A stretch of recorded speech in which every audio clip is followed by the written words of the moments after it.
invite me to speak. But also, I should admit, when I came first time and I had contact with the dermatologist, you know, my naivety or experience, I thought dermatologists are more into cosmetics and making people look good.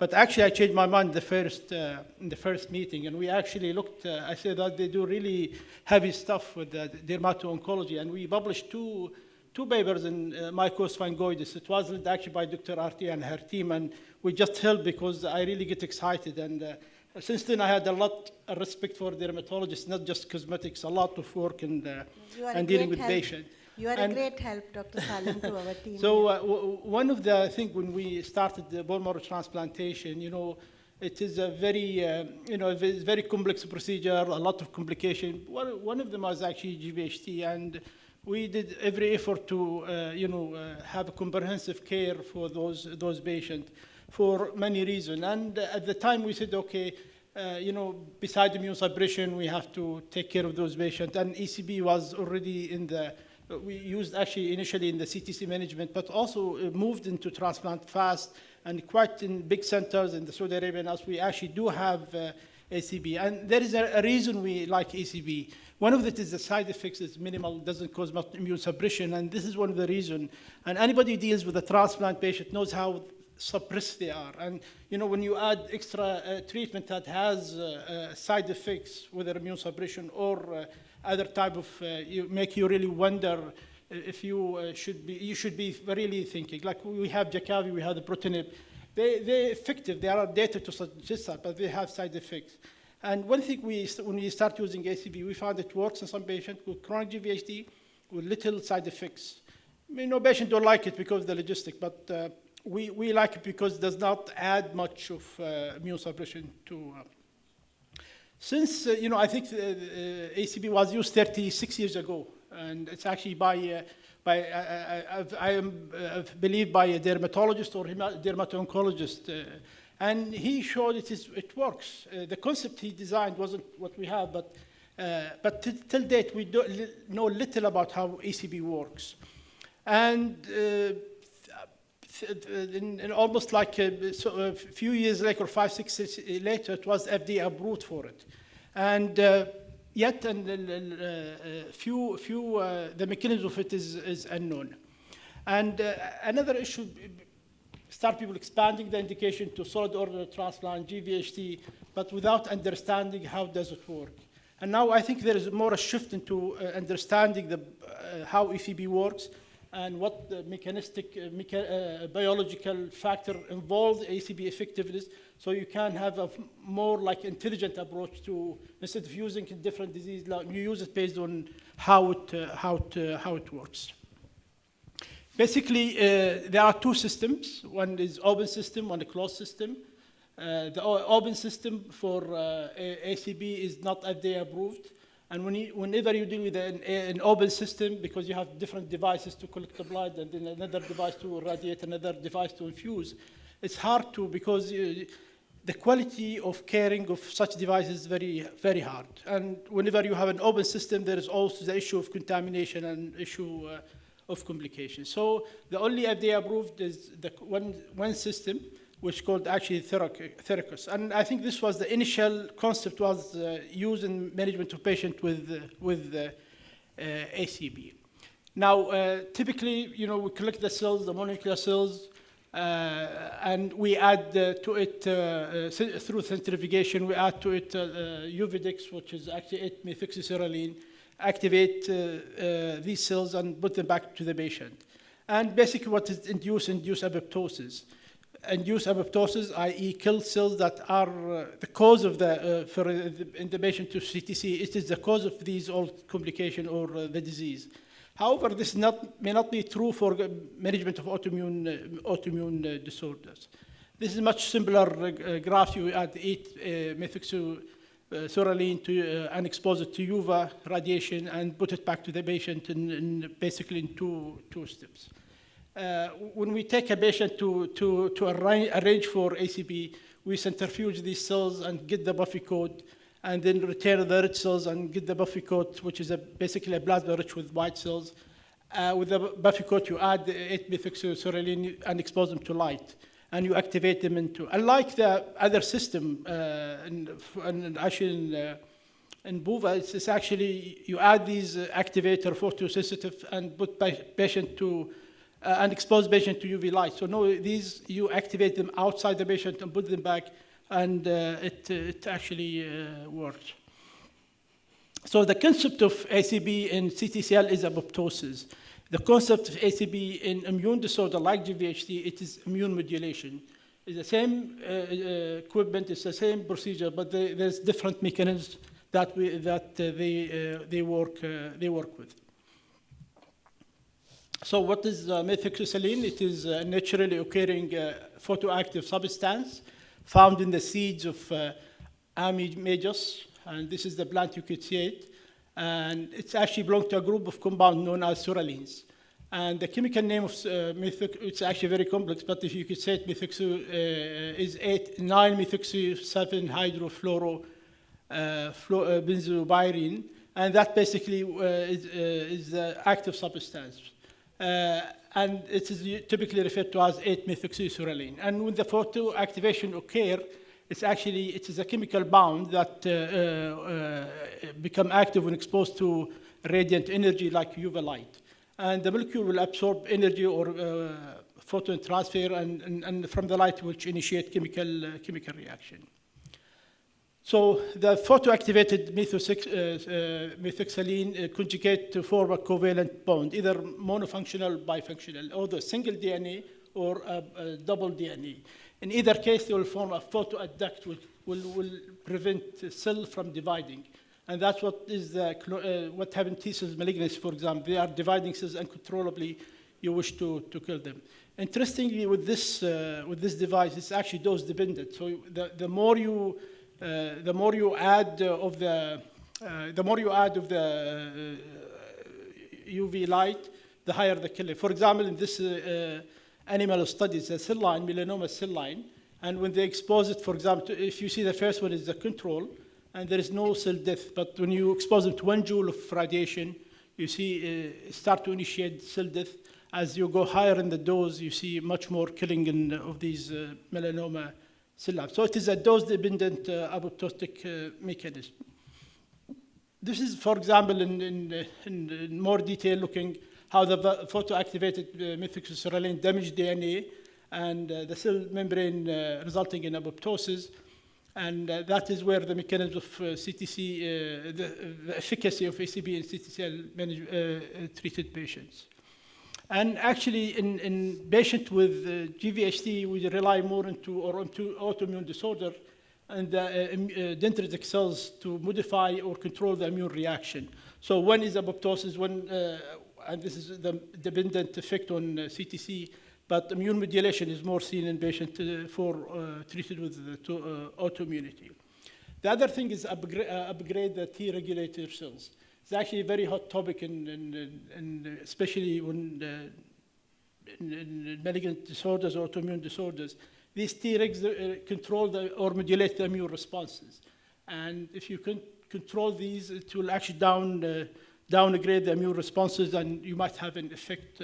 Now there are many trials looking at how to control these Tregs or upgrade them so they modulate the immune responses.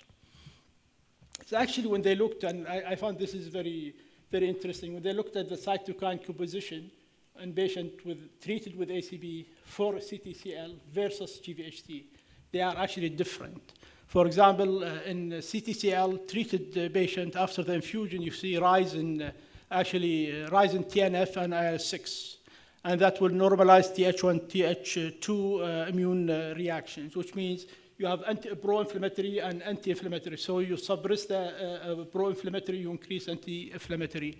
And when they compared it to patients treated with the same treatment, basically ACB, for GVHD, no, there is a rise in interleukin-4 and increase in IL-10 concentration, which lead to mononuclear activation in mature dendritic cells. They start to engulf these the antigen from these cells and eventually modulate the immune responses. And that's actually just maybe of interest as research. If somebody is interested to look at our patients when we treat them for CTCL or treated for GVHD, what happened to the immune reaction in those patients. It's actually, safety is very safe. I mean, rarely you get any serious side effects. What reported in the literature, you get 7 per 10,000 procedure, but mostly minor, mostly related to infusion, and serious side effect estimated to be less than 0.5% per 10,000. We haven't, I mean, we don't use it a lot with small center, but we haven't seen really much of side effects. Patients don't like it because they have to come frequently to the hospital. They have to be certain procedure, and it causes, I mean, one of our patients was a nephrologist, and he does dialysis for his patient, and he always complained, and I said, you put your patient in dialysis machines. It's your turn to see how that affects.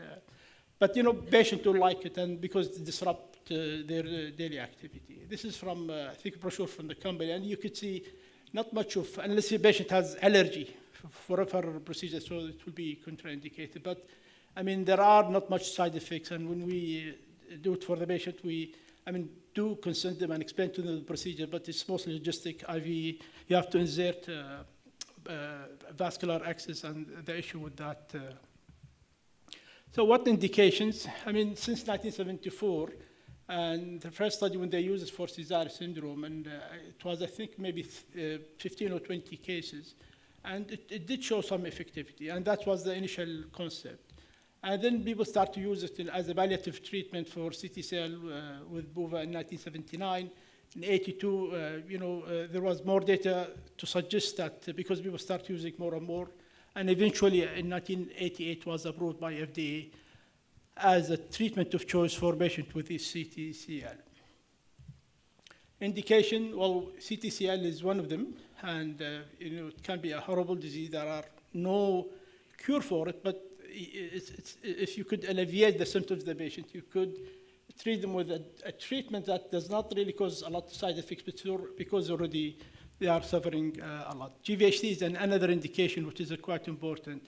And it is a major complication of a transplant, and is mediated by recognition of host histocompatibility antigen by alloreactive donor T cells. And we have used it, most of our indications are for the GVHD. And we find it works, actually. It was introduced to solid organ transplant and some patients with autoimmune disorder like systemic sclerosis. And so this is a typical patient with acute GVHD. You could see the skin rash. And we see it a lot in the first 100 days, although this can be seen after the 100 days, what you call overlap syndrome. Most of those patients would respond to steroids. Some of them might be very much so they may not need treatment, but those who need steroids, some of them might fail steroids, and then you have to go to the second line. Before that, before the REACH 1 and REACH 2 trial, we did not really have much option when now introduced the Jakavi. And some people have used ACB for those who are refractory to steroids. So if you give steroid in the 5 days, no improvement, the steroid refractory. It's not compromising just the quality of the patient. It's actually, this could compromise the patient life. Mortality is quite high in patients who do not respond to treatment. And sometimes they become like erythrodermic with discotation, and this have to be suppressed with high-dose steroids, sometimes use ATG, and those patients actually will succumb to infection. Most of them will die within a year or even sometime less. So what causes GVHD? It goes through different phases. Phase 1 is activation, pro-inflammatory, and this is usually induced by giving patient chemotherapy radiation. You injure the cells, and you release all these antigen from the tissues, and that is the triggering point. And then the expansion, because when those immune regulators start to see these antigen, they start to release more cytokines and basically expand and traffic the immune system to react to this antigen. And this is mediated by cytokines like IL-1, IL-2, tumor necrosis factor, and so forth. And the last is actually the tissue damage, because apoptosis, we are damaging the cells. And it causes a lot of inflammatory cytokines, and that's where you could start to see the GVHD manifestation, the skin, the GI in terms of diarrhea, and also liver, and sometimes other size. And now we know these inflammatory pathways. Now, for example, one of these is JAK-STAT. Now we use Jakavi to hit those. But also use ECP to ameliorate these immune reactions. We lower these inflammatory cytokines, and it might work for some patients. A more devastating is the chronic GVHD, Because in acute GVHD, most patients will respond to steroid, and it resolve, and we taper the steroid within sometimes 2 months, 3 months, and they are off. And they are lucky they don't have it. But it resolves. Unless it is very severe, then patient might suffer from the complication. But chronic GVHD is a different story. It persists in most of the patients who develop it. And it depends which data you look at, but they're being reported from anywhere from 30 to 60. Many of those 15 to 20% can be very severe. It's actually severe to the degree patient cannot function. Fasciitis, severe mouth ulceration, recurrent infection, eye, lung, at times they get bronchiolitis, applutinans. We always look at those patients and look for these signs. These are the diagnostic signs of GVHD. You know, after transplant, you see all these manifestations. You label the patient as chronic extensive GVHD based on NIH criteria. And here we see the different pathways. And now we have drugs that target these pathways to ameliorate the symptoms and signs of chronic GVHD. So the JAK-STAT pathway also found to play a major role, lead to cytokine storm and fibrosis, and that also can be targeted by immune modulation or ACB at this stage. So ACB is recommended, is actually one of the recommended. The problem is never went through proper phase 3 trials. So we have for ibrutinib, we have for Jakavi. It is logistically a bit hard to do, and it's not available in all centers. But it is considered one of the second line in acute GVHD who are refractory to steroids. They have no access, for example, to ibrutinib or to Jakavi. It's also considered for chronic GVHD who failed first line, or they need high dose steroid to keep them in responses. In our transplant set, we like it because it does not cause much immune suppression to the patient. It's logistically a bit difficult, annoying for the patient, but doesn't add. The more you add drugs, the more side effects you see. And somebody already predisposed to it, already immune suppressed, already has a polypharmacy of drugs, and you keep.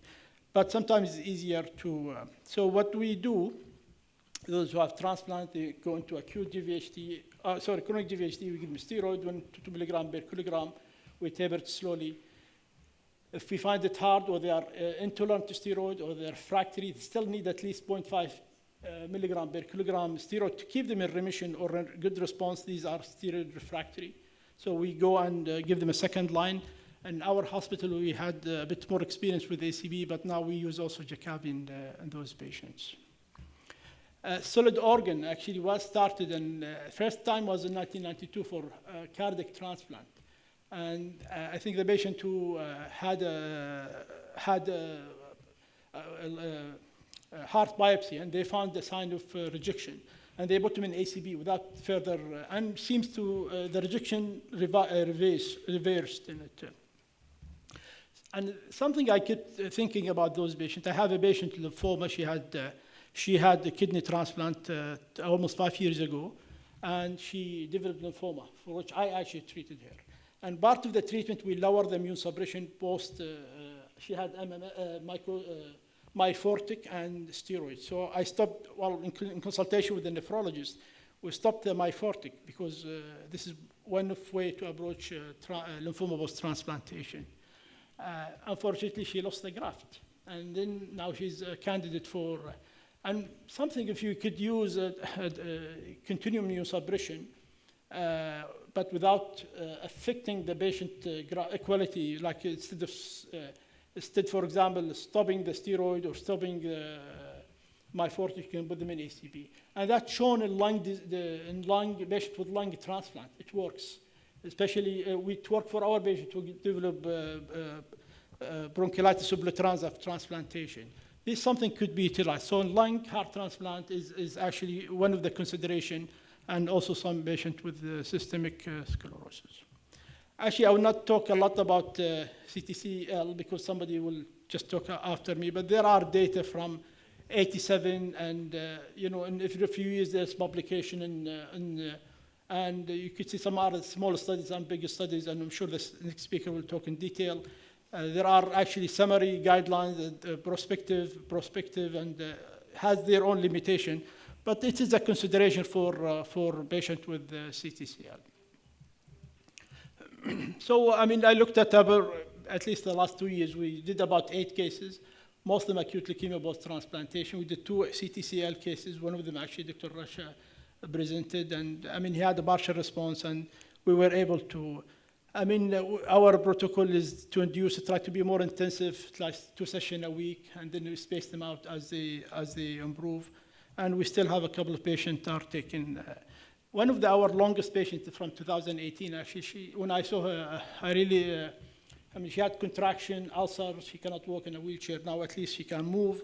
Here, a much better quality of care. So ACB for CTCL in summary, I mean, for erythrodermic MF and patient with Sézary syndrome, and also can be started as 2 sessions a week, probably just like what we use for GVHD, and then we space them out. So you can, they improve, they can go for every other 2 weeks, and then if they improve, you can go every 4 weeks. But as long as they are responding, probably should go for a long period of time, 1 to 2 years, and not to, patient may not respond, and we see that in GVHD too. Patient may not respond the first 1 or 2 months, so you have to be patient. And in our patients, especially with a chronic GVHD and they have multi-organ, especially lung, we actually do combination treatment. And we usually start ACV, but also Jakavi or ibrutinib if the patient has access to it. Thank you.